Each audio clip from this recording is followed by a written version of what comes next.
Everybody, Eric Solbox out of the shop today, lopping up some melamine, replacing some bench tops. Look at this stuff. I could not stand to work in this corner of the shop any longer.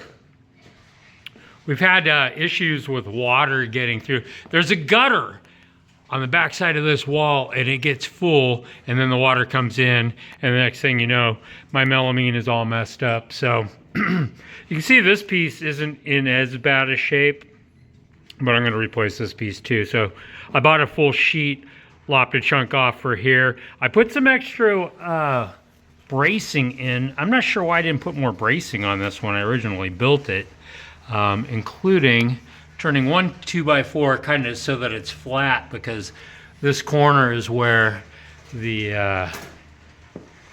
where this guy lives. Not a Wilton, even better. It's a Colombian.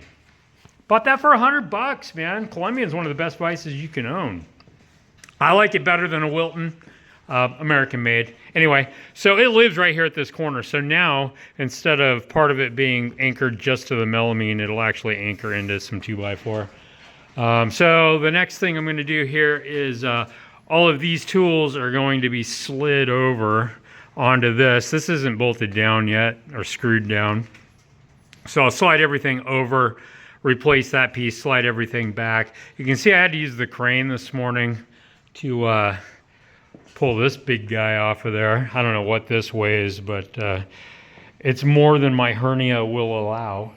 So anyway, I'm going to sell that off, I think. I don't ever use it, and so I think I'm just going to throw it on Marketplace for $100 and just try to get rid of it.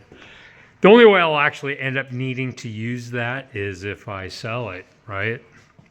So anyway, I will, here pretty quick, be able to handle being in this corner of the shop again. I'm going to get this all cleaned up, man. What a filthy mess. You can see along here, see where the plastic's all bowed? That's just because that moisture gets up in there. There's all kinds of leaves and debris and stuff up in there.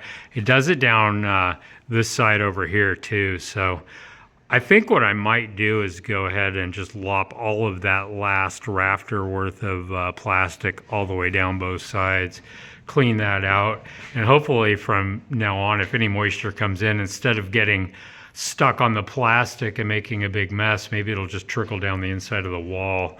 I would be good with that. Anyhow, Eric Solbox, gonna get back to it. Talk to y'all later.